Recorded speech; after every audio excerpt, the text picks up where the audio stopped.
बिस्मिल्लाहिर्रहमानिर्रहीम। स्टूडेंट्स, आज जो हमारा चैप्टर नंबर 2 का जो टॉपिक है वो है एम्स ऑफ क्लासिफिकेशन। कल हमने जो डिस्कस किया था वो था क्लासिफिकेशन, और क्लासिफिकेशन हमारे पास क्या थी कि जब हम अनऑर्गेनाइज डेटा को ऑर्गेनाइज फॉर्म में लाने के लिए टेक्निक्स यूज़ करते हैं ना, उनमें से एक फ़र्स्ट टेक्निक जो थी वो थी क्लासिफिकेशन, सेकंड हमारे पास थी टैबुलेशन, और थर्ड जो थी वो हमारे पास ग्राफिकली डिस्प्लेस थे। क्योंकि कल हमने क्लासिफिकेशन को फुल डिस्कस किया था, इसका मीनिंग ये था कि हम अपने डेटा को क्लासेस और ग्रुप्स में सिमिलर या डिसिमिलर जो भी हैं उनको डिवाइड कर देते हैं, क्लासेस और ग्रुप्स में डिवाइड कर देते हैं क्लासिफिकेशन। उसका एम क्या है, मकसद क्या है, मैंने कल भी आपको थोड़ा बहुत बताया था कि एम ये है कि हमारे पास अनऑर्गेनाइज डेटा को समझने के लिए बहुत ज़्यादा टाइम वेस्ट हो जाता है और इजीली अंडरस्टैंडेबल भी नहीं होता। ये जो टेक्निक्स यूज़ करते हैं इनका मकसद ये है कि हम इजीली अपने डेटा को अंडरस्टैंड कर सकें और इजीली प्रेजेंट कर सकें। अब एम्स ऑफ क्लासिफिकेशन मैं आपके साथ डिस्कस करती हूँ कि the main aims of classification are, first है to reduce the large sets of data to easily understandable summary. हमारे पास जो ग्रुप होगा वो बहुत लार्ज ग्रुप ऑफ डेटा होगा, तो हम उसको क्या कहते हैं कि हम इजीली अंडरस्टैंडेबल के लिए ईज़िली अंडरस्टैंडेबल के लिए हम करते हैं कि उसको क्लासेज या ग्रुप्स में डिवाइड कर देते हैं, उसकी समरी बना लेते हैं जिसको हम देखते ही ईज़िली अंडरस्टैंड कर सकें। तो ये हमारे पास था फर्स्ट इसका एम कि हम इजीली अपने डेटा को अंडरस्टैंड कर सकें। सेकंड हमारे पास आ जाता है to display the points of similarity and dissimilarity. हमारे पास क्या है, to display the points of similarity and dissimilarity। हमारे पास क्या होता है कि हम अपने डेटा में जो पॉइंट्स हैं उनमें जो सिमिलर पॉइंट्स हैं और डिससिमिलर पॉइंट्स हैं उनको इजीली डिस्प्ले कर सकें। तो जो हमारा सेकंड एम्स ऑफ क्लासिफिकेशन है, हम कहते हैं to display the points of similarity and dissimilarity. Next, the more important, to save mental state by eliminating unnecessary detail. हम जो अपनी अननेसेसरी डिटेल है जिसकी वजह से हम अनऑर्गेनाइज डेटा में बहुत ज़्यादा कंफ्यूज हो रहे होते हैं और हमारा जो लार्ज सेट्स ऑफ डेटा है वो और भी लार्ज हो जाते हैं, तो हमारा जो मेंटल स्टेट है, to save mental strain by eliminating the unnecessary detail, तो हम अपने मेंटल ईजिली माइंड में लाने के लिए उस डेटा को समझने के लिए to save mental strain by eliminating unnecessary details का सहारा लेते हैं। तो हम क्या कहते हैं, जो थर्ड इसका एम है वो है to save mental strain, to save mental strain by eliminating unnecessary details. अपनी जो फालतू जो हमारे पास कहते हैं अननेसेसरी है, जिसकी हमें ज़रूरत नहीं है, उस डिटेल्स को हम क्या करते हैं, इग्नोर कर देते हैं, डिटेल्स को निकाल देते हैं, एलिमिनेट कर देते हैं। देन हम कहते हैं to reflect the important aspects of data. हमारे पास ये क्या करता है, रिफ्लेक्ट्स करता है इम्पॉर्टेंट एस्पेक्ट्स को, इम्पॉर्टेंट इश्यूज़ को। तो ये हमारे पास क्या आ जाता है, फोर्थ, कि जो मेन इंपॉर्टेंट पॉइंट्स हैं वो हमारे पास फ्रंट पे आ जाते हैं सामने, जिनको समझना हमारे लिए ज़्यादा होता है। फिर हमारे पास क्या आ जाता है, to prepare the ground for comparison and inferences. ये हमें एक ग्राउंड फॉर्म करता है जहाँ हम कंपैरिजन कर सकते हैं अपने डेटा को, क्योंकि हम सिमिलैरिटी एंड डिससिमिलैरिटी भी तो ले रहे होते हैं ना, एंड इन्फ्रेंसेस बना सकते हैं। इन्फ्रेंसेस मैंने आपको पहले भी बताया था कि हम मफरूज़ात बना सकते हैं अपने डेटा के बारे में। तो ये एम्स ऑफ क्लासिफिकेशन है। हम एम्स ऑफ क्लासिफिकेशन क्या कहते हैं कि जो क्लासिफिकेशन है हमारे डेटा को क्लासेस और ग्रुप्स में डिवाइड कर देना, लेकिन उसका एम क्या है, फर्स्ट हमने कहा था कि ईजिली अंडरस्टैंडेबल हो जाए।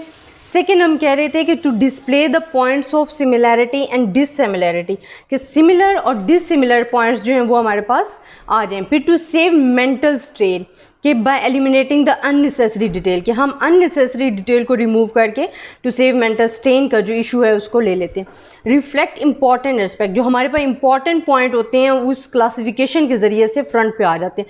कंपैरिजन हम इजीली कर सकते हैं और इन्फ्रेंसेस बना सकते हैं। अब स्टूडेंट, बेसिक प्रिंसिपल जो है, बेसिक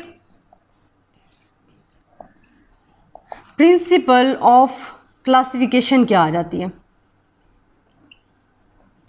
अगर हम लेते हैं बेसिक प्रिंसिपल ऑफ क्लासिफिकेशन, तो हमारे पास मेन 3 क्लासिफिकेशन के बेसिक प्रिंसिपल्स हैं। मैं आपको वो डिस्कस करके बताती हूँ। कितने हैं? 1 2 3। फर्स्ट हम कहते हैं कि द क्लासेस और categories into which the data are to be divided should be mutually exclusive। अब हम फर्स्ट हम कह रहे हैं कि जो हम क्लासेस में डिवाइड कर रहे हैं वो first of all mutually exclusive होनी चाहिए। क्या है? Mutually exclusive. अब म्यूचुअली एक्सक्लूसिव क्या होती हैं कि no overlap should exist between the successive classes. No overlap means ये कि ओवरलैप ना करती हूँ, ठीक है। नो ओवरलैप, म्यूचुअली एक्सक्लूसिव होना चाहिए। तो first basic principle of classification हमारे पास क्या आ जाता है कि द क्लासेस और categories into which data are to be divided should be mutually exclusive और no overlap should exist between successive classes. अब सेकेंड हमारे पास जो आ जाता है, हम कहते हैं द क्लासेस और categories should be all inclusive. Inclusive mean क्या है कि तमाम डेटा उसके अंदर प्रेजेंट होना चाहिए। It's mean include all the data. अब इसका थर्ड प्रिंसिपल हमारे पास क्या है कि include all the data. Classification जब हम कर रहे होंगे, एक तो म्यूचुअली एक्सक्लूसिव क्लासेस हो, नो ओवरलैप हो, नो ओवरलैप। सेकेंड हम कहते हैं इंक्लूड ऑल द डेटा। जब हम क्लासिफिकेशन कर रहे हैं तो हम अपने तमाम डेटा को इंक्लूड करें। देन नेक्स्ट हमारे पास क्या हो, as far as possible the conventional classification procedure should be mean easy method should be adopted. Easy method should be adopted. And the last one अगर आप कहते हो तो हम उसमें कहते हैं the classification procedure should not be so elaborate as to lead tribal classes, not should be too crude. ना तो ये इतना ज़्यादा बड़ा हो मेथड, इतना ज़्यादा ब्रॉड हो कि हमें बहुत ज़्यादा क्लासेस बनानी पड़ जाए, ना इतना ज़्यादा शॉर्ट हो कि वो तमाम डेटा जो है कॉन्सनट्रेट करने पड़े और वो हमारा डेटा जो मिक्सअप हो जाए, हमें इजीली अंडरस्टैंडेबल ना हो सके। तो हम कहते हैं नॉट टू मच, हम कहते हैं not too much elaborate, not too short. ना तो इतना ज़्यादा बड़ा डेटा हो कि हम उसको बहुत ज़्यादा क्लासेस में ले जाएं, इतनी ज़्यादा क्लासेस ना बनाएं कि हमारे लिए अंडरस्टैंडेबल भी इजी लर्न ना हो, और ना ही इतनी छोटी क्लासेस कर दें, कम क्लासेस बना लें कि ऑल डेटा जो है वो 1 और 2 क्लासेस में आ रहा, और फिर वही ऑर्गेनाइज करने का फ़ायदा तो हुआ ही ना कि अगर अनऑर्गेनाइज डेटा वो भी हमारे लिए इजी अंडरस्टैंडेबल नहीं था, और अगर हम 1 और 2 बड़े डेटा को 1 और 2 क्लासेस में डिवाइड कर देते हैं तो वो भी हमारे लिए ईज़िली अंडरस्टैंडेबल ना हो, तो उस क्लासिफिकेशन का जो मकसद है, एम है, वो ख़त्म हो जाता है। तो जो 4 बेसिक प्रिंसिपल ऑफ क्लासिफिकेशन थे वो क्या थे? एक तो म्यूचुअली एक्सक्लूसिव होना चाहिए, नॉन ओवरलैप हो कि उसमें ओवरलैपिंग ना हो, म्यूचुअली एक्सक्लूसिव। उसमें पॉइंट जो सिमिलर पॉइंट्स हैं वो भी क्लियर हों, जो डिसिमिलर पॉइंट्स हैं वो भी क्लियर हों। Include all the data. Classification में ये नहीं है कि आपके पास बहुत सारा डेटा है तो आप आधे डेटे को ले दो, आधा छोड़ दो, नहीं। क्लासेस बनाई इस वजह से जाती हैं कि हम क्लासेस बना के अपने डेटा को शॉर्ट तरीके से उस तमाम डेटा को इंक्लूड करें, बट विद क्लासिफिकेशन जो कि इजीली अंडरस्टैंडेबल हो जाए। फिर हमारे पास क्या है कि conventional method should be adopted, mean easy method should be adopted, conventional method जो कि इजीली अंडरस्टैंडेबल हो। Then classes not too much elaborate, not too much short.